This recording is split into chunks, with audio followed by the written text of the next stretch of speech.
All right, Shalom. First and foremost, I want to give all praises and glory and honor as due to Yahweh, Bashim, Yahweh Shai, Bashim, Rakakwadash. Double honors unto the elders and the apostles of Great Millstone. Blessings and salutations to the hopeful elect who is in the gospel abroad, lifting up the standard of Yahweh, Bashim, Yahweh Shai.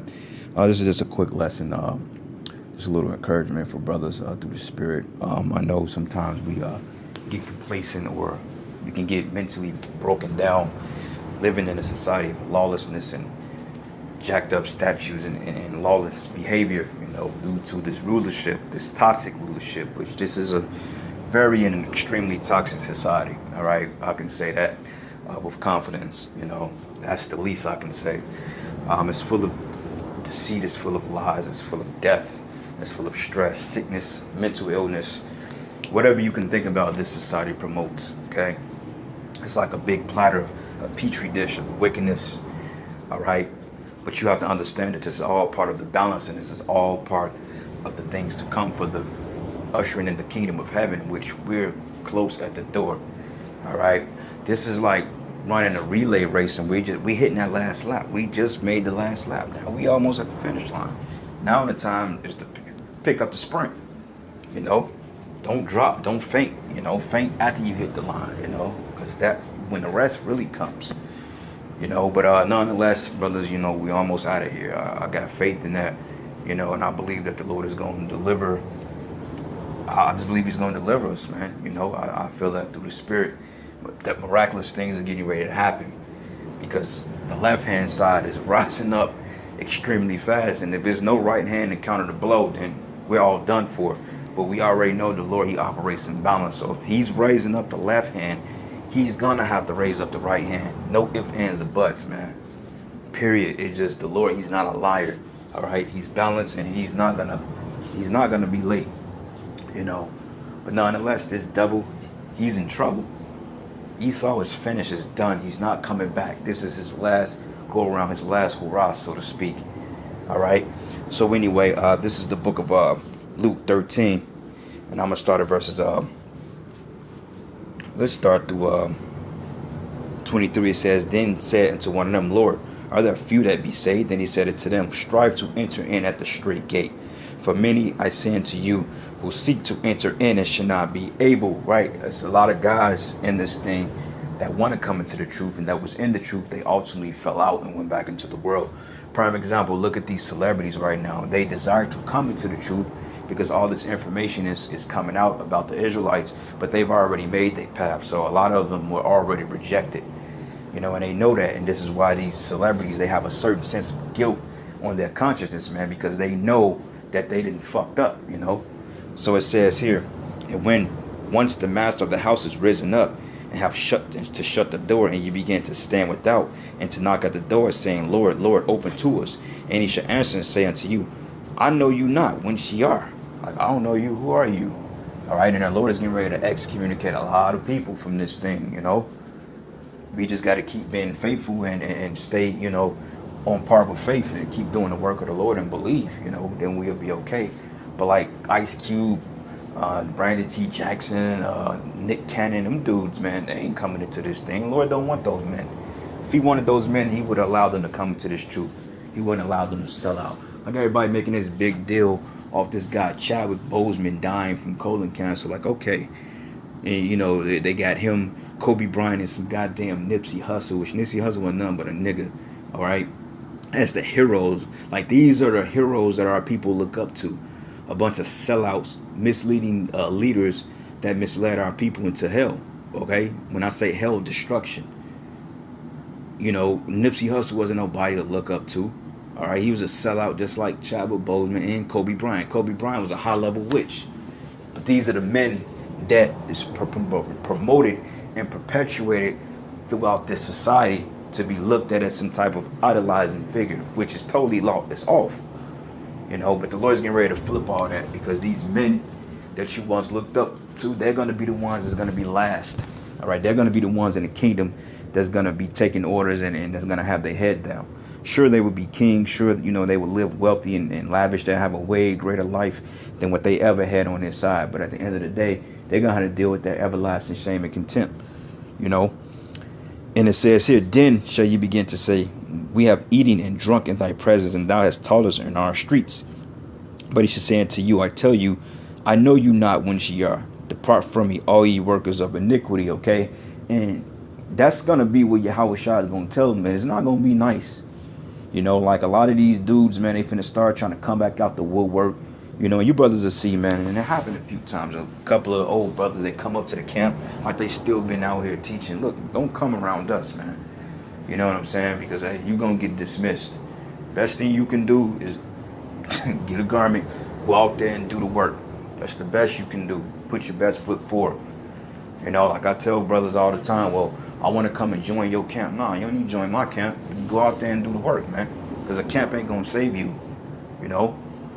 Go out there and do the work, man. You know, and there ain't no shade to brothers that's out there doing their own thing. It's beautiful, you know. You doing your thing, you bringing forth the elect, and hey, shit, we can't ask for nothing. You doing the work, you know. That's my thing. You doing the work of the Lord, then hey, shit, we good. You teaching the right doctrine, then hey, it's nothing. I have no out with that, and that's a beautiful thing because we trying to get the hell up out of here. We trying to help seal the elect. So sometimes it's good when brothers depart and do their own thing because it gives us more, you know, more of a battle. You know, brothers over there fighting on one turf and we over here doing the same work, you know, teaching the same doctrine. So it says here, and it says, and there should be weeping and gnashing of teeth. People are going to be crying. People are going to be getting tortured to death. People are going to be destroyed. Ultimately, those missiles touched down. It says, and we should see Abraham and Isaac and Jacob and all the prophets in the kingdom of the Most High, and ye yourselves thrust out. And they should come from the east and from the west and from the north and from the south, and they should sit down in the kingdom of the Most High. That represents the elect. And behold, there are last which should be first, and this is the point I'm making, and there are first which should be last. Okay? There you go. So the last should be first and the first should be last. Okay, Esau Edom, he's first in this society. The white man, the quintessential white man, is the man that everybody strives to be like. If you ain't wearing a suit and tie, you ain't got the fitted jeans, you ain't, you know, got the white boy haircut or the preppy look, then nobody wants to have anything to do with you. You know, wearing a Giorgiano Armani cologne, all that stuff. You know, which, you know, there's nothing wrong with smelling good. There's nothing wrong with dressing a certain way, but ultimately, you know, the look we got is really Esau Edom. And really it's our look because we the one that taught Esau Edom all the things he knew. He just capitalized on our style. You know, like when we wore the fresh tailored suits that was fit to our physique. You know what I'm saying? We really came up with that concept because we were like tailor-made. Our garments are going to be really cut to fit our body physique, man. It is going to be the most exquisite fabrics, man. Like prime example, if you watch that show Power, Ghost, if you paid attention to how his suits were tailored, they was fit perfectly for his body, you know, and Esau incorporated on that, and now he's capitalized on it. So now that's the way to look, you know. So, but anyway, that shows you there that the first should be last, the last should be first. Same thing with these celebrities out here, you know. Like I said, this guy that played T'Challa, Black Panther, you know, everybody is all in a frenzy because he passed away, not knowing that he's actually he's in a better place. He's in a way better place than where he was. And he ain't got no complaints. He's crying before the Heavenly Father now. And on top of that, dude knew he was an Israelite. That I do know. I know that for a fact. He knew he was an Israelite. But he wasn't telling the people. And then he shoots a movie called Black Panther, which dealt with a bunch of Hamitic customs. You know? So anyway, let me find that precept here. Let me find it real quick. Give me a second, brothers. All right. So this is the book of Matthew 19. And I'm going to start at verses 27. It says here. It says, then answered Peter and said unto him, behold, we are forsaken all and have followed thee. What should we have therefore? And that's not a wrong thing to ask. I mean, for one thing, we do the work of the Most High because we love the Lord. That's our duty. That's our service unto men. Scriptures tell you that's our natural service to men, is to really teach the word. What is at the point now? We really shouldn't have to be on corners teaching Jake. Jake should know this, but the Lord said through the foolishness of preaching, it pleased him. Okay, and the Lord called it foolish because it looks foolish. It's foolish because we got to stand on the corner and wake our people up. You know, that's the foolishness behind it, but it's a beautiful thing. You know, and it says, and Peter answered and said unto him, Behold, we are forsaken now and have followed thee. What should we have thereafter? So, you say, Lord, look, man, I done gave away my life. I didn't sacrifice my life. I didn't sacrifice my kids, my job, whatever it may be. You felt that you gave up in the spirit, man. Look, look, what I'm going to get? I'm going to put my life on the line. I'm going to suffer for you, I'm suffering for you. I'm getting ridiculed, humiliating. Demons are attacking me. I'm losing in this society. I'm a loser now. All types of shit. It's like, okay, I'm going to do that. Then what am I going to get in return? And that's not a wrong question. That's really a bold question to ask. But he wasn't in the wrong for that. Because, if any man that does something, they want to know what they get into before they do it. Just like if you sign a contract, you want to know what the hell it's going to do before you sign it. You don't just put your signature on nothing with no understanding of it. Like in the Flintstone movie, that fucking parakeet, he told Fred Flintstone, he said, only an idiot signs something before reading it, because they made him executive and he just started signing shit. He said, did you even read the pamphlet?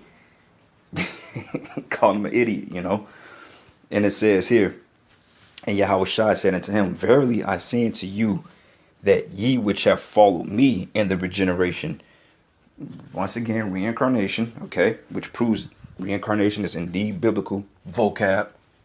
It says, when the Son of Man shall sit in the throne of his glory, ye also shall sit upon 12 thrones, judging the 12 tribes of Israel. So he just established them. He plugged them right there. The disciples, the 12 disciples, they're already plugged. They're plugged. He just said, look, if you follow me in the regeneration, which is our elders and apostles now, these are the men he's talking to, even us, the prophets. He says, Verily I say unto you, that ye which shall follow me in the regeneration, when the Son of Man shall sit in the throne of his glory, ye also shall sit upon 12 thrones, judging the 12 tribes of Israel. And everyone that have forsaken houses, or brethren, or sisters, or father, or mother, or wife, and children, or lands, for my name's sake, shall receive 100-fold, and should inherit everlasting life. But many that are first should be last, and the last should be first. Okay, so that's the point. So anyway, with that, brothers, giving all praises and glory and honor is due to Yahweh Bashim, Yahweh Shai Bashim Rakakwadash. Double honors to the elders, the apostles, and the EMS, and blessings and salutations to the whole full life. With that, shalom and a ball.